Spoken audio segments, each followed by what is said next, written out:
While one death is a tragedy, hundreds of them, that's just pure value. Hi there guys, hope you're doing great. In my first ever Tech Tech, I wanna introduce you to my Savra Aristocrats build. For 4 mana, we get a 2/2 legendary creature with 2 static abilities. Whenever you sacrifice a black creature, you may pay 2 life. If you do, each opponent sacrifices a creature. And whenever you sacrifice a green creature, you gain 2 life. If a creature is both black and green, you get both effects. While the edit is clearly the better one, that tiny bit of life gain might come in handy. Currently, Savra sits at rank 495 on EDH rec, and in my opinion, she's severely underplayed. She's basically a pseudo Grave Pact in a command zone. If you're here, you probably enjoy turning your little expendable creatures into huge value swings, controlling pace of the game and pulling off combo loops that end the game on the spot. Or you're just an anime gunner who saw this exact art of Savra and thought that should make a fine addition to your waifu collection. And in that case, my man, as much as I love sending my own creatures into the Shadow Realm from profit, I cannot say no to a 2-dimensional body, RIP Himeno. Our game plan, kill stuff, profit. Simple as that. But piloting it to its full potential has some learning curve to it. Playing Aristocrats is all about squeezing every drop of value out of our decisions. We aim to control the board state using Savra and our interaction suite, while slowly draining our opponent's life totals with death triggers and occasional combat poke. We're looking to close out the game with one of our combos, but we are as comfortable dragging things into grindy World of Attrition. We should be playing around our strengths. With fairly straightforward game plan, there is not much else to stress about. We remove major threats, and if things get out of hand, we wipe the board. We look for a window, put our combo pieces, and close out the game. The longer the match goes, the more comfortable we are. And for weaknesses, Exile and Graveyard Hate hits us directly where it hurts. You might ask, what happens after Farewell resolves? The answer is quite simple. Mom, pick me up, I'm scared. Targeted removal that snipes our key pieces is rough too, but we can pull ourselves back together after that. Just remember, if Sorcerer Path targets one of our creatures, sacrifice it if you can. We got a ways to bring it back from the graveyard, but nothing escapes the exile. First up in our creature lineup is Gravecrawler, a 2/1 zombie for just 1 mana. And he really needs no introduction. He's one of the best readable sacrifice targets in the game. As long as we control another zombie, and we've got 5 in deck besides Crawler himself, he just keeps coming back. Next on our fodder list is Forsaken Miner, a 1 mana 2/2 that cannot block. But we can return him from the graveyard at instant speed by paying 1 black mana whenever we commit a crime. And what counts as crime? Well, touching your opponent's cards without asking for permission, selling proxies, or spreading misinformation about what your foreign language cards do. Once, my Japanese Death Rite Shaman gave me an extra turn. That's a true story. On a more rules accurate note, whenever you cast a spell or activate an ability that targets an opponent, their stuff, that's their spell, tournament, or graveyard, you commit a crime. This skeleton is one of our main combo pieces and lets us win at basically any moment, so keep him safe from exile-based removal. Another all-star classic is Bloodgust at 2 mana 2/1. What makes him great is that whenever a land enters the battlefield under our control, we can return him from the graveyard at instant speed. Land drops, cracking fetches, spell-based ramp, wicked of the reliquary, it all counts. This means we can usually bring him back from the bin multiple times in a single turn, or even during our opponent's turn if needed. Nether Traitor, a 2 mana 1/1, and the only one of our recursive creatures that can block without any restriction. Shadow gives him also a bit of evasion, but his real value lies in his ability to return from the graveyard to the battlefield at instant speed for just 1 black mana, whenever another one of our creatures dies. To squeeze out the most value, we always sacrifice him first. That way, when the next creature hits the graveyard, Traitor comes right back, ready for the round 2.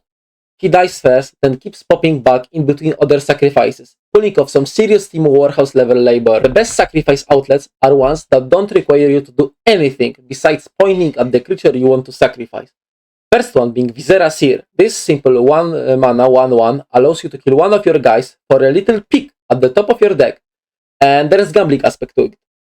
When digging for the card you want, how far will you go? Maybe land you're looking for is the second card from the top, or even third. Carrion Feeder, a 1 mana 1/1. It's good to mention that he's a zombie, so you can return the Gravecrawler when he's on the board. With each sacrifice, he grows +1/+1, which can add up fairly quickly. Unfortunately, he cannot block. There is no Aristocrats deck without Phyrexian Altar. This thing shops in so many combo decks, it honestly deserves royalties from EDH rec.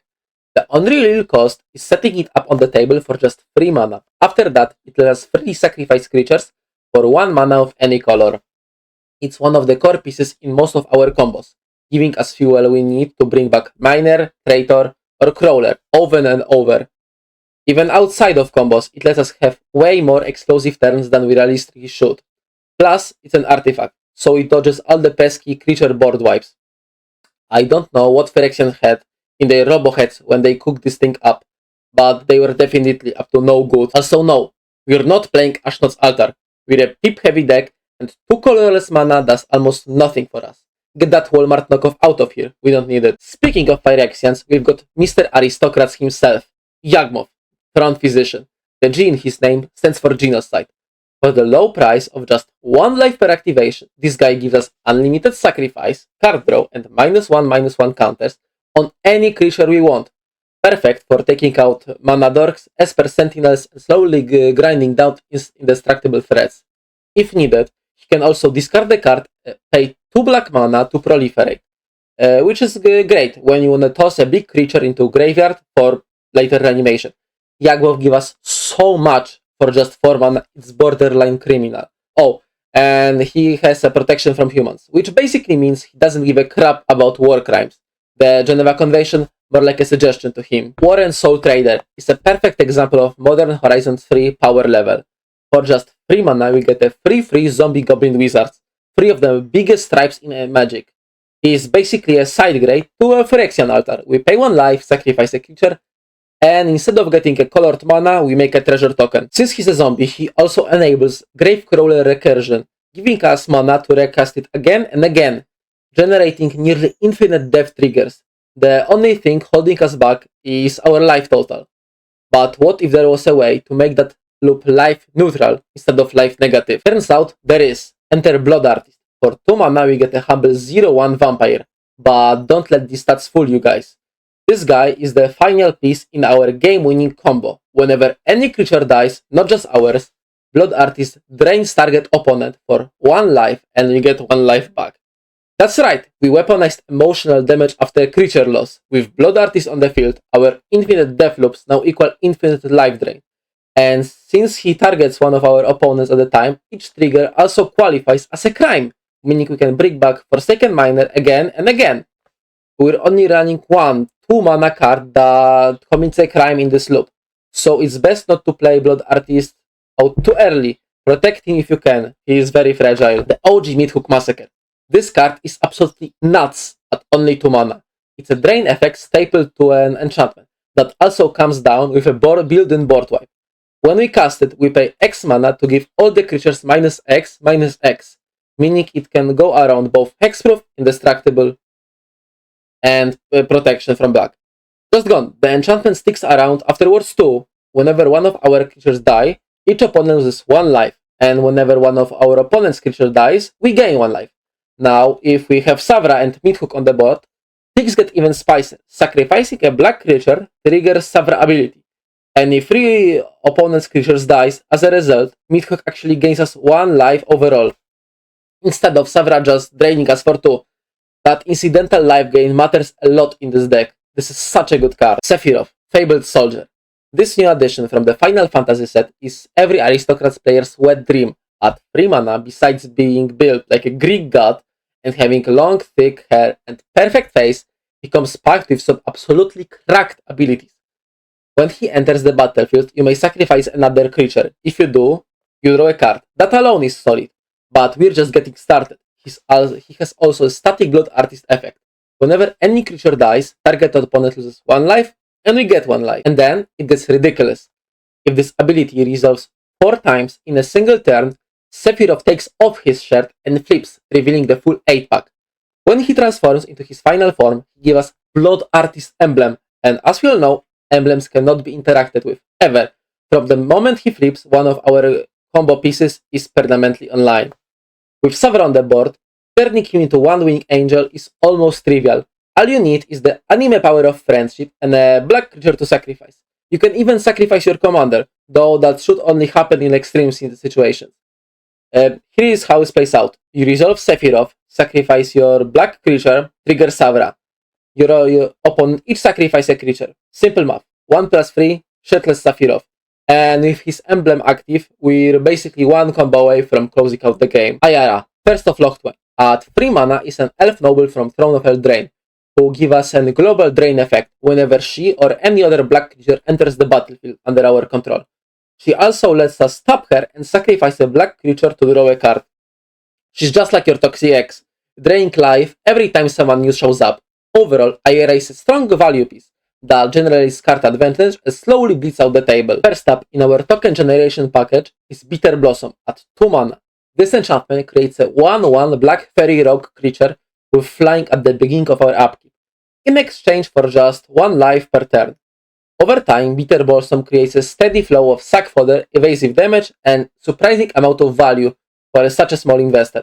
Hit it at the turn 2 and profit entire game. Next up on the list is Jadar, Ghoul Caller of Nephalia, at 2 mana. At the beginning of our end step, this old prick from Innistrad gives us a 2/2 zombie creature token with Decayed, but only if we don't already control a creature with Decayed. Decayed creatures can't block, and when they attack, they get sacrificed at the end of combat, which conveniently triggers Savra. It's a free repeatable sack trigger every turn. In 2023, with the release of The Lord of the Rings, Tales of Middle-earth, we were introduced to one of the most oppressive creatures ever printed, Orcish Bowmaster at 2 mana. This card is a menace, played everywhere he's legal, feared wherever it lands. Bowmaster comes down like lightning, at flash speed, with a friend, no question asked. They just shoot someone for 1 damage immediately. And anytime an opponent draws a card outside their first drawn each turn, Bowmaster reminds them that yes, they can draw an arrow even faster. Manadors have nightmares about this card. Even in the air, Bob isn't safe. And God forbid someone plays a wheel or casts a brainstorm, this little devil will turn that play into generational crash out. This card truly defines on sight. No question, no reason, just pure violence for the love of the game. And that's not even the whole story. Every time Bowmaster shoot, they also amass Orcs 1. If you don't have an army yet, you create a 1/1 black Orc army. If you do, it just gets bigger with each trigger. Here's the fun part. Between those amass triggers, you can keep sacrificing the 1/1 to generate the next one with the next trigger. So let's say your opponent wants to draw 3 cards. Bowmaster sees it and starts blasting. First card, first shot, you get a 1/1. Sacrifice. Second card, next trigger, boom, another 1/1. Repeat. Lord Skitter, Sewer King, at 3 mana, comes with targeted graveyard hate, staple right onto him. And that's always a good thing, considering how many decks rely on their graveyard these days. At the beginning of your combat step, he creates a 1/1 black rat creature token that cannot block. You're getting a graveyard exile and a steady stream of sacrifice fodder. What's not to love about the Rat King? Ophiomancer, also at 3 mana, creates a 1/1 black snake token with Death Touch at the beginning of each upkeep, if you don't already control a snake. That means you're getting a fresh, disposable blocker every turn cycle. Just remember to sacrifice your snake before each upkeep to keep the value train rolling. Ophiomancer has been an Aristocrat staple for years, and for a good reason. Cumulus, the Infestation, at 4 mana is a 2/2 black creature with Flying and Death Touch. Whenever a player sacrifices a non-token creature, he creates a 1/1 black insect token with Flying, giving us more bodies to throw into the grinder. As a bonus, whenever an insect, leech, slug, or worm we control attacks, the defending player loses 1 life and we gain 1 life. Cumulus is just solid value, a Flying Death Touch body that fuels our engine. Blind Mode, at 3 mana, is an enchantment that gives us access to probably the strongest token in entire deck. 1/1 black and green pest tokens that gain us 1 life when they die. These tokens are incredible because they let us trigger Savra at 0 life cost, and actually gain us 1 life in the process.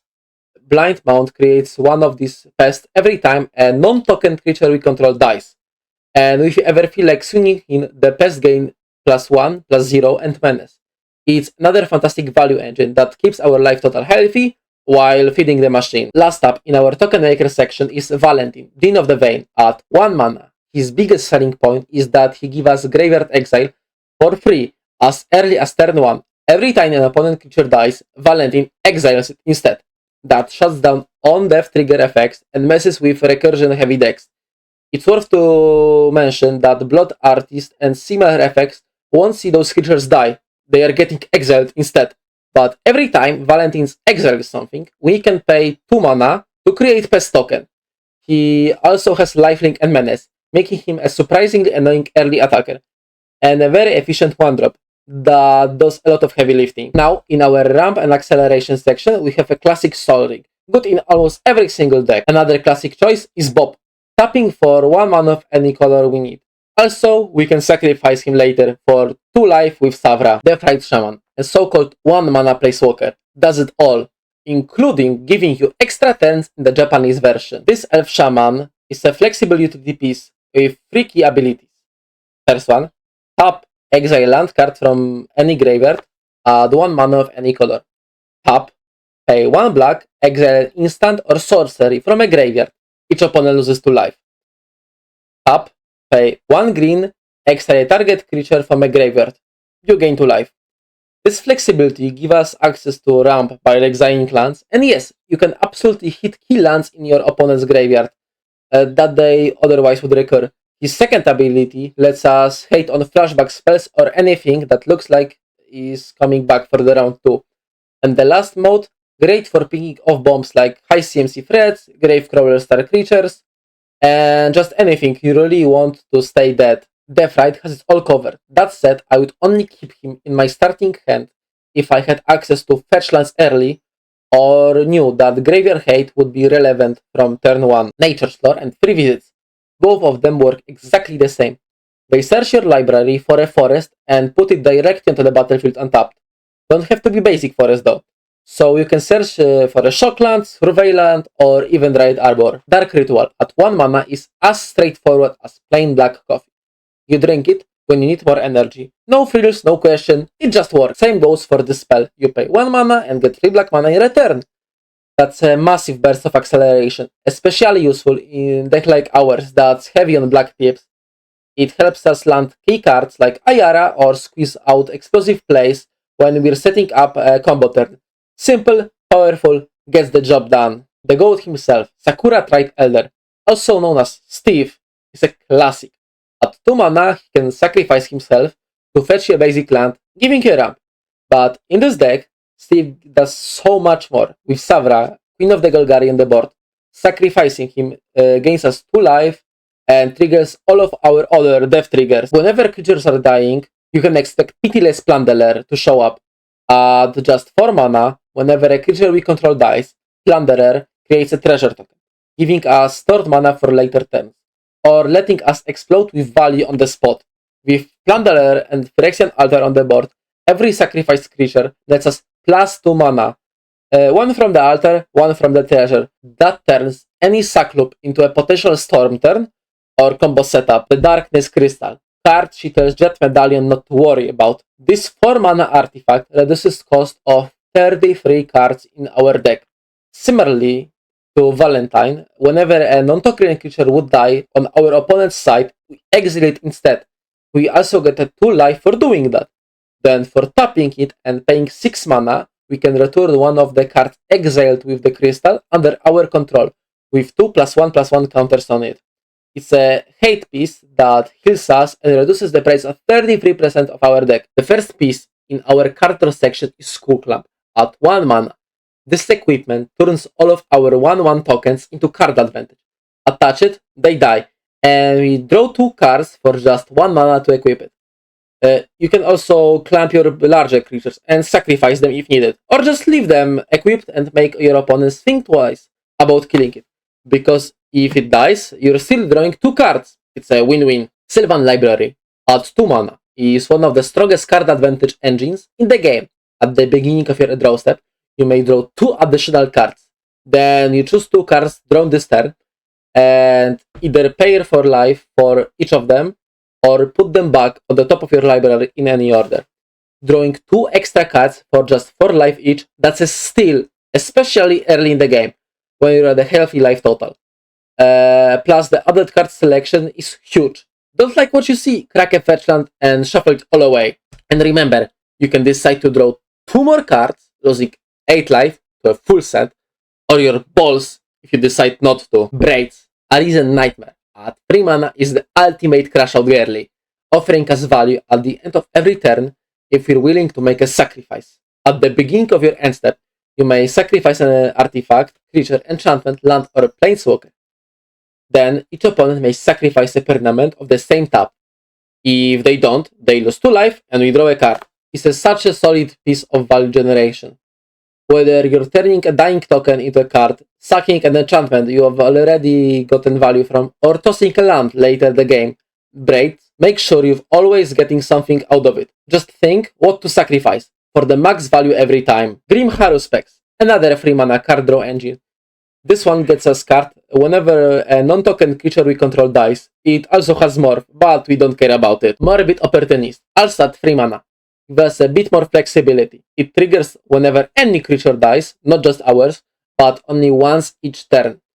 That means if you want to maximize value, make sure something dies on every player's turn. Whether it's one of your tokens or an opponent creature getting picked off, find a way to get that trigger. That's up to 4 cards per turn cycle. Finally, the card that inspired the name of this channel, Guardian Project at 4 mana.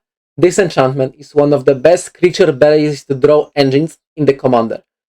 Whenever a non-token creature enters the battlefield under your control, if it doesn't share a name with another creature you control or one in your graveyard, draw a card, which in Commander means every creature equals a new card, even once returning from the graveyard count, making it perfect fit for a deck with recursion like this. Is such an amazing card, a league on its own. Vraska, Golgari Queen, at 4 mana is the first planeswalker on our list.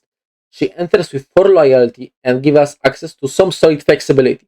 Her +2 lets you sacrifice a permanent to draw a card and gain 1 life. It's a great outlet for spare tokens or even lands if you're flooded, turning that into more gas. Her -3 access targeted removal, destroying a non-land permanent with mana value 3 or less. Perfect for clearing out any annoying low mana threats. And if we ever reach her -9 ultimate, we get an emblem that says, whenever a creature you control deals combat damage to a player, that player loses the game. That turns things like Nether Traitor or any evasive token into instant death. A solid planeswalker that covers card advantage, removal, and occasionally just wins us the game. Next up is Liliana, Dreadhorde General, at 6 mana. She enters with 6 loyalty and brings a passive ability that fits our deck like a glove. Whenever a creature you control dies, draw a card. Her +1 creates a 2/2 black zombie token, giving you even more sacrifice fodder. Her -4 forces each opponent to sacrifice 2 creatures, which almost always works in our favor, especially with death triggers and recursion. Then there is her -9. Each opponent chooses a permanent they control of each permanent type and sacrifices the rest. It's basically game over if you resolve it. Liliana shines brightest when you're about to clear the board or go through a big sacrifice chain. She keeps your hand full. Our last pseudo card draw is Spinner of Souls. This 3 mana 4/3 green spider has whenever another non-token creature you control dies, you may reveal a card from the top of your library until you reveal a creature card. Put that card into your hand and the rest on the bottom of your library at random order. Let this guide sit on your board and slowly generate you value when your creature dies. It's not technically a draw, but it's digging for gas. And in Aristocrats deck, that's exactly what you want. Disciple of Therialist. Most of the time, she's just untapped forest for free life, but sometimes she might prove herself useful. And she's MDFC, so there is no reason not to play it. Now we are getting to our targeted removal section. Abrupt Decay, for small price of 2 mana, destroys any non-land permanent that's under 3 CMC. What's so good about this card is that it cannot get countered by spells or abilities, so it can go over ward effects. Assassin's Trophy, another one at 2 mana. This one destroys target permanent and opponent controls. Its controllers may search their library for a basic land card and put it directly to the battlefield, then shuffle. You can target annoying lands with this one, so keep that in mind. Pillar of Malice at 4 mana is a spell we will almost always be casting for free, because we can sacrifice a non-token black creature instead of paying for its mana cost. When it resolves, each opponent sacrifices a creature or planeswalker they control with the highest mana value. It's a brutal with Savra, Queen of the Golgari on the board. Sacrificing one of your own black creatures to casting it means you're likely forcing 3 opponents each to sacrifice their best creature or planeswalker. And then Savra triggers. potentially clearing up to 6 threats in total. Such a good card, and it's very underrated. Fail the Profane, another MDFC. Most of the time it's untapped swamp for 3 life, but if needed we can destroy a creature or a planeswalker for 4 mana. Accursed Marauder at 2 mana is brutal little body with built-in edict effect. When it enters the battlefield, each player sacrifices a non-token creature of their choice, and Plague Crafter at 3 mana does similar thing. When it enters, each player sacrifices a creature, it could be token, or planeswalker. If player can't, they discard the card instead. Both function as edict effect on a creature, but with Savra on the board, their value doubles. Your black creature dies, triggering Savra, forcing each opponent to sacrifice another creature. That's 2 for 1 removal per player. Massive sync potential. Insidious Fungus. For 1 green mana, we're getting a very flexible body. We can pay 2 mana, sacrifice him, and choose one of 3 modes. It's Artifact, or Enchantment Removal, or a card draw with bonus tapped land drop. Small creature that helps us in many scenarios. We are running 3 major board wipes in the deck, and that's more than enough. With Savra handling most of our creature-based removal. We don't need to overdo it. Each wipe we include serves a specific high-impact purpose. First up is Toxic Deluge at 3 mana, one of the most efficient board wipes ever printed. As an additional cost to casting it, you pay X life, then all creatures get -X until end of turn. This clears the board while bypassing Hexproof, Indestructible, and even protection from black. It's a staple in nearly every deck that has black in it, for a reason. It just gets the job done. Next up is Culling Ritual at 4 mana and a Golgari All-Star. It destroys each non-land permanent with mana value 2 or less, wiping out mana dorks, tokens, small value creatures, and most of the mana rocks. Then, for every permanent destroyed this way, add black or green mana. It's a removal and acceleration, rolled into 1 devastating spell. Lastly, we've got Season of Loss, a 5 mana model sorcery that gives us 5 points to spend on one of its 3 modes. For 1 point, each player sacrifices a creature. For 2 points, we draw a card for each creature that died under our control this turn. For 3 points, each opponent loses life equal to number of creature cards in our graveyard. The flexibility of this card is just an absurd. Use it to clear the board, refill your hand, or close out the game with great fueled life drain. Whether it's early control, mid-game value, or late-game finisher, this card has a role to play. We are also taking advantage of our graveyard. Entomb. For just 1 mana, it tutors up any card from our deck directly into our bin. You can put your graveyard returning creatures there and wait for them to come back. Or, if you have a way to reanimate a creature in hand, you just put a creature of your choice there and get it back. Best choice being Protean Hulk.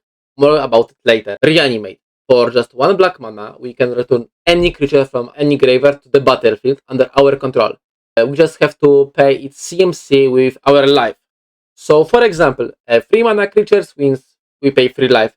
Combos well with previous card. Lively Dirge, another model card with Spree Mechanic. We pay 2 mana to cast it, and then we pay extra for its pre-cost. For 1 bonus mana, we can put any creature into our grave, similarly to Entomb. And for 2 more mana, we can return up to 2 target creatures with total mana value 4 or less from our graveyard onto the battlefield. Its mode resolves from top to bottom. So, by paying 5 mana in total, we can choose any CMC 4 creature from our deck and put it directly onto the board. That's neat, right? Agadim's Awakening. Next on our MDFC list. For 3 black mana and paying an additional X, we get to return from our graveyard onto the battlefield any number of target creatures that each have different mana value 3 or less. So, for example, by paying 6 mana in total, we get a 3 drop, 2 drop, 1 drop, and if you have 1, 0 drop. Pay attention to your graveyard, because by paying 6 mana in total, as I mentioned, we can assemble entire combo from there. Warren Soul Trader, Blood Artist, and Forsaken Miner result in a win. You can also just pay 3 life and play it as an untapped swamp. Bury the Life takes 3 creatures of our choice from our deck and put them directly into the graveyard. Usually we'll be casting it to get access to your reanimating guys, but with reanimate in hand, it turns into tutor for a win. Journey to Eternity is a 3-mana aura that enchants one of your creatures. When that creature dies, it immediately returns to the battlefield under our control, and the aura flips into Atzal, Cave of Eternity. The land taps for 1 mana of any color, or we can pay 5 mana and tap it to return a creature from our graveyard straight onto the battlefield. Just a solid value, please. That's super easy to flip. In this deck, it might as well come pre-transform. Victimize. For 3 mana and sacrificing one of your creatures, you can return 2 target creatures from your graveyard onto the battlefield tapped. A good way to exchange your expendable tokens for value pieces. Balaged Recovery. Tapped forest that can be cast for 3 mana to return something from our graveyard to the hand. What's one dead friend for your perfect win condition? For 2 mana, Diabolic Intent, sacrifice a creature in additional to its cost. It lets us tutor any card from our deck. Most of the time, it will find us something that helps with the Protean Hulk line. For 3 mana, we can cast Eldritch Evolution. As additional cost to casting it, you sacrifice a creature.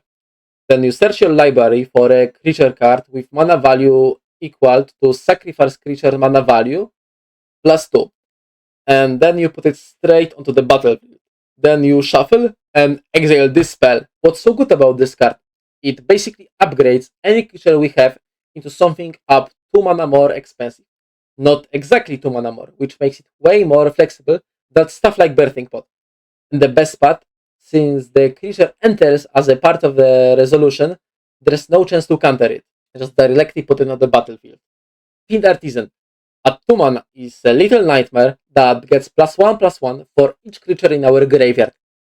And that's just for the beginning. For X and a black or green mana, tapping it, you can sacrifice another creature to search your library for any creature card with mana value X or less, and slap it directly onto the battlefield. And as long as you've got a body on board and some mana to work with, Fiend Artisan is your personal DoorDash for a creature. But unlike the app, his only accepted payment method is corpses.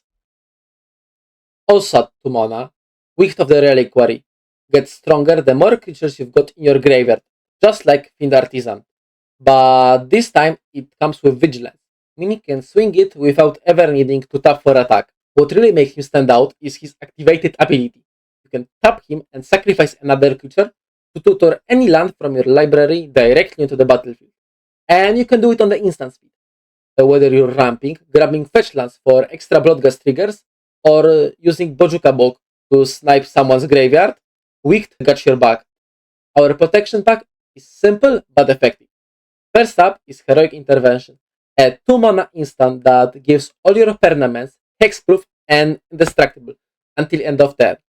Play it in a response to a board wipe, targeted removal, or even when you're just feeling like BMing your opponent. It's a classic green nope button that saves your whole setup. Next is Malakir Rebirth. This 1 mana spell says if one of your creatures would die this turn, it comes back tapped instead.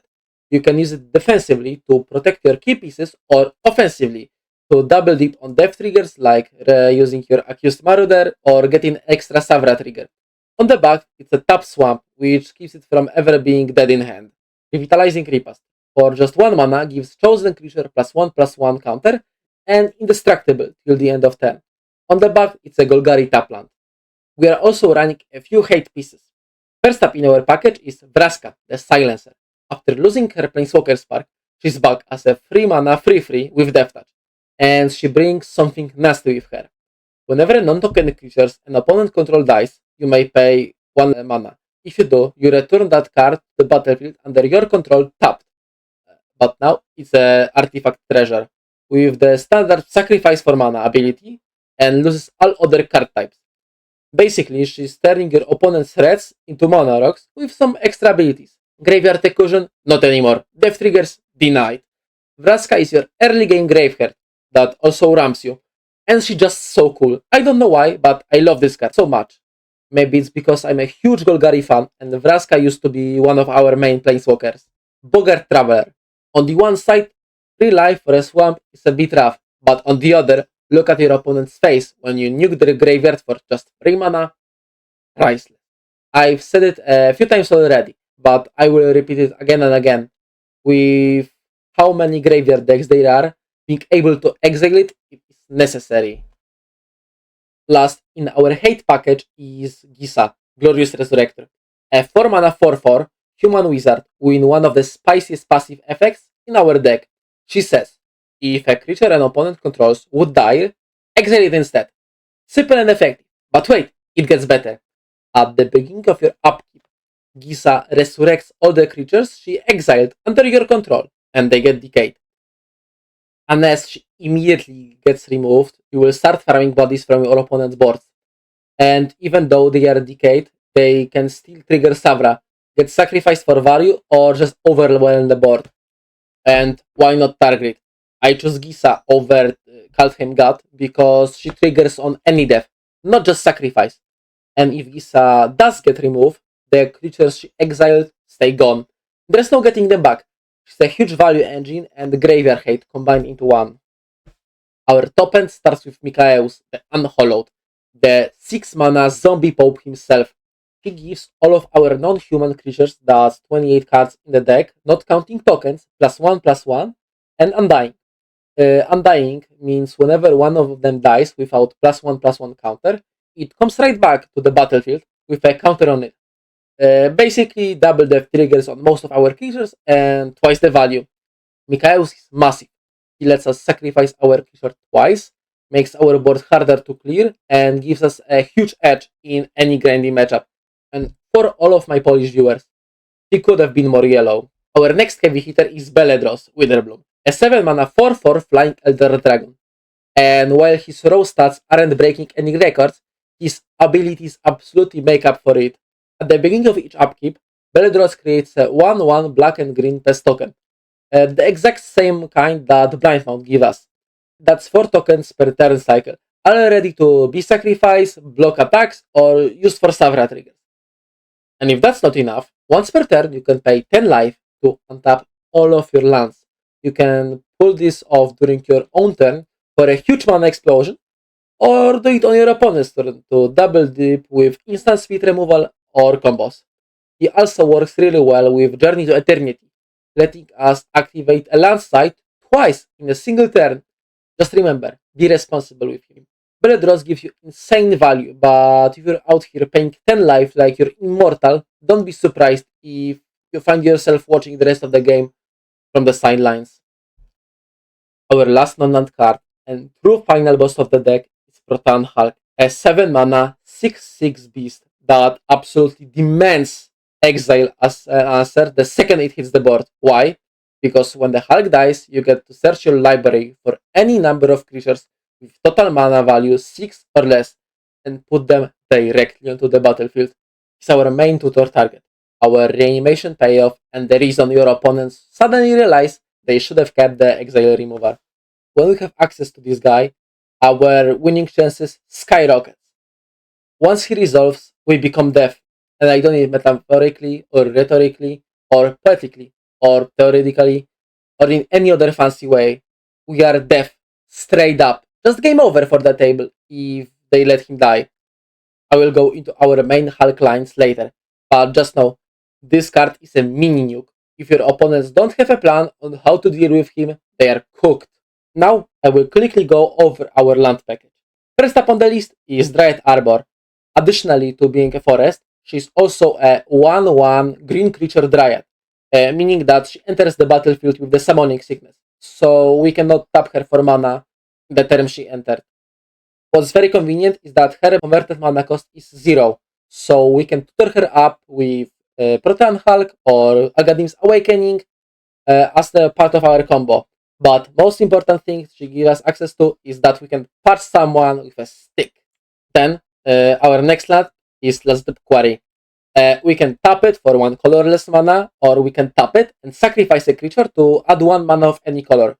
What's so important about it is that it's a mana ability and cannot be interacted with, so as soon as something targets one of our creatures, we can use Lazotep to tap it and just sacrifice that card. Additionally, we can pay X and 2 mana, sacrifice a desert, for example, this Last Step Quarry, and exile target creature card with mana value X from our graveyard, and then create a token copy of that creature, except it's a 4/4 black zombie, and you can activate only on sorcery speed. It's such a solid card in any sacrifice-based deck. Phyrexian Tower, another classic. We can tap it for 1 colorless mana, or tap it, sacrifice a creature, and add 2 black mana. We are using it for the same reason as we were using last Dupe Quarry. We can sacrifice a creature that's getting targeted. High Market. Similarly to 2 previous cards, we can tap it to add 1 colorless mana to our mana pool, or we can tap it and sacrifice a creature to gain 1 life. We're using it for the same exact reason. Then, this card is bonkers. Shifting Woodlands enters the battlefield untapped. If we control a forest, we can tap it for 1 green mana, or if we have Delirium, we can pay 4 mana.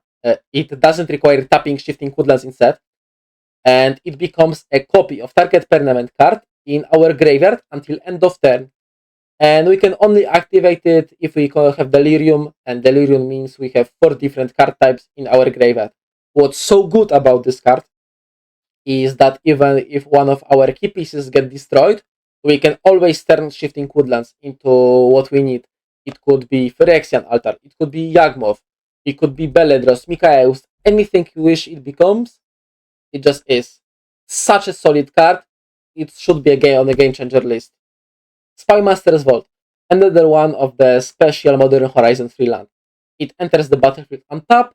If we control a swamp, we can tap it for 1 black mana, or we can pay 1 black mana, tap it, and target creature we control connives X, where X is the number of creatures that died this turn. It gives us access to card selection, or helps us to discard one of our key cards to the graveyard, like our recurring creatures or Protean Hulk. It's easy way to put it there. Then we're playing Bojuka Book, that is almost good in every single black deck. We just play it and exile someone's graveyard. That's all it has to it. It's a good card, and as I mentioned, graveyard hate is necessary. We're also playing Baradur from the Lord of the Rings set. It enters tap unless we control a legendary creature, aka our commander. It taps for 1 black, or we can tap it by paying 1 black mana and twice the X cost. So, for example, if we pay 2 mana, that means we've paid only 1 in X's, and we amass Orcs X. And we can only activate it if a creature died instead. That gives us some extra fodder for Savra triggers. Takenum, Abandoned Mire, one of 2 channel lands from Kamigawa Neon Dynasty that we're playing. It enters the battlefield untapped every time, and we can channel it by paying 4 mana and discarding it from our hand. Then, if we do, we mill 3 cards, then a Trune creature card or a Planeswalker from our graveyard to the hand. This ability costs 1 less to activate for each legendary creature we control. It's just a good card. It helps us to recur of one of our key pieces. It can help us mill our recurring targets, our Protean Hulk. It's such a good card, and I don't see any reason why wouldn't you put in any deck that runs black in it. Next up on the list is another channel land from Kamigawa. This time it taps for 1 green mana. It's Boseju Who Endures. We can also channel it by discarding Boseju and paying 2 mana to destroy target artifact, enchantment, or non-basic land an opponent controls. That player may search their library for a land card with basic land type and put it onto the battlefield, then shuffle. This ability costs 1 less to activate for each legendary creatures you control. So basically, for 1 green mana, because most of the time we will have some legendary creature on the board, it could be Jadar in the earlier turns, or just Vraska that sits on the board and generates value. We can pay that green mana, discard Boseju, and destroy someone's artifact. Like, I don't know, for example, Bolas Citadel, or just Sol Ring, someone's enchantment, being, for example, Ristic Study, someone's Remora, Midhook, Massacre.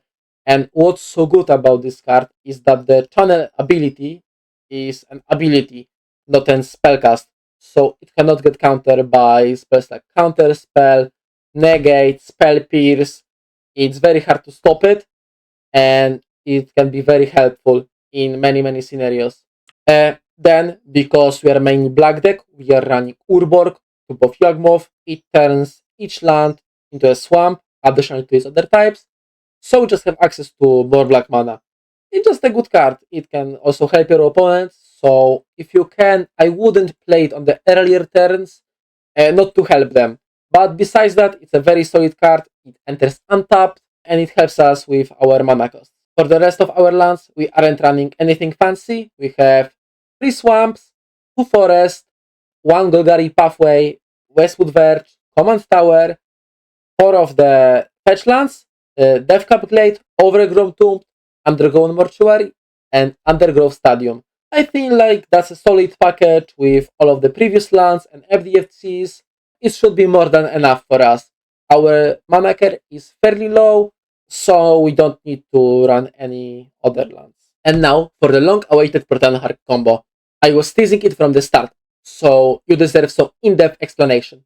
So let's start off with killing our Piñata. Hulk tutors up 4 creatures. Dryad Arbor, because we need 1 mana to start the entire combo, and she's free. A Recursion Loop piece, Forsaken Miner, especially good because he allows us to pull this off at the instant speed. Gravecrawler could also work, but he's just too slow at the sorcery speed. Death Trigger payoff, Blood Artist. We need this one because him targeting one of our opponents counts as a crime.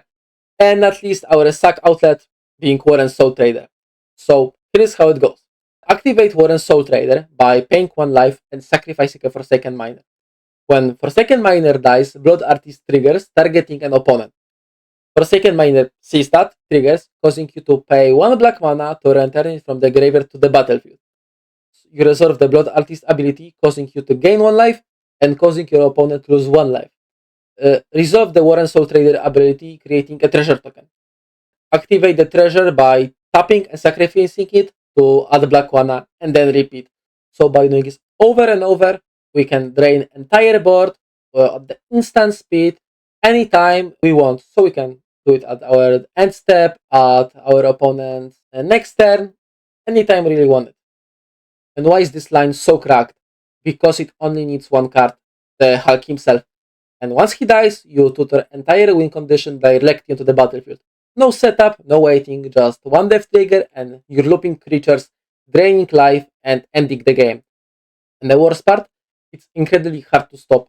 The creatures enter the battlefield immediately, so you cannot counter them. Most of the time, the combo happens at the instant speed, and unless your opponent has a Stife, Graveyard Heart on board, or split-second interaction ready to right now, they are just dead. Other, less flashy combo line requires you to have Blood Artist or any other drain effect, mana positive sacrificed outlet like Altar or Soul Trader, one of 2 token generators, either Blightmouth or Fumulus, a Nether Traitor, all on board. Activate Phyrexian Altar by sacrificing Nether Traitor, adding black mana. When Nether Traitor dies, Blightmouth triggers, creating a 1/1 pest creature token. Activate Phyrexian Altar by sacrificing the pest, adding 1 mana of any color. When the pest dies, it triggers Nether Traitor. Resolve the Nether Traitor, causing you to pay black mana to return him from your graveyard to the battlefield. And then you repeat. This will achieve you in draining down all your opponents down to 0. There are a lot of more filthy combo lines hiding in this deck, but let's be real, the video is already long enough and I want you to have some fun discovering those lines yourself.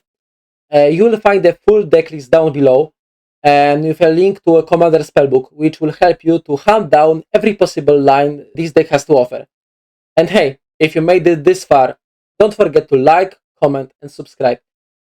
It seriously means a lot to me and motivates me to bring more degenerate builds straight to your screen. And now for some cards to consider.